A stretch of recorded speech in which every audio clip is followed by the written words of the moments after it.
Corona దేనిని తలుచుకుంటే ఇప్పటికీ ఎవరికైనా వెన్నులో వణుకు మొదలవుతుంది. 2020లో భారత్లో కరోనా సృష్టించిన అలజడి, మోగించిన మరణ మృదంగం అలాంటిది. మరి కోట్లాది మంది ఈ వైరస్ బారిన పడ్డారు.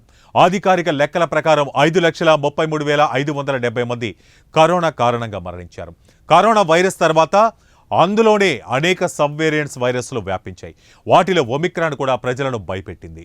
అయితే ఇప్పుడు హైదరాబాద్లో కొత్త వైరస్ ఒకటి వ్యాపిస్తోంది. ప్రజలు అప్రమత్తంగా ఉండాలని జీహెచ్ఎంసీ హెచ్చరించింది. నోరో వైరస్ నగరంలోకి ప్రవేశించింది. రోజుకు 100 నుంచి 120 వరకు కేసులు నమోదవుతున్నాయి. నగరంలో ఉన్న వారంతా జాగ్రత్తగా ఉండాలని సూచిస్తూ ఎక్స్ వేదికగా ఒక పోస్టు పెట్టింది. సీజనల్ వ్యాధులు ఈజీగా వ్యాపించే కాలం కావడంతో జాగ్రత్తలు పాటించాలని సూచించింది.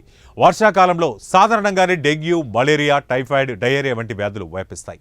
వీటికి తోడు ఇప్పుడు నోరో వైరస్ కూడా రావడం ఆందోళనకు గురిచేస్తుంది. కలుషితమైన ఆహారం, నీటి ద్వారానే ఈ వైరస్ వ్యాపిస్తుందని వైద్యులు చెబుతున్నారు. వైరస్ బారిన పడిన వారిలో 48 గంటల్లోనే వాంతులు, విరోచనాలు, చలి, జ్వరం, నీరసం, డీహైడ్రేషన్, కడుపు నొప్పి వంటి లక్షణాలు కనిపిస్తాయని తెలిపారు. ముఖ్యంగా షుగర్ వ్యాధిగ్రస్తులకు ఈ వైరస్ త్వరగా సోకే ప్రమాదం ఉందని హెచ్చరించారు. నోరో వైరస్ కట్టడికి ప్రస్తుతం వ్యాక్సిన్, మెడిసిన్ లేదని, డాక్టర్లు సూచించిన జాగ్రత్తలు పాటిస్తూ వాళ్ళిచ్చిన మెడిసిన్ వేసుకోవాలని జీహెచ్ఎంసీ సూచించింది.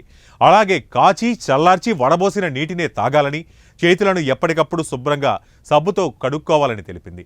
అలాగే ఇంటిని, చుట్టూ పరిసరాలను క్రిమిసంహారక మందులతో శుభ్రం చేసుకోవాలని సూచించింది.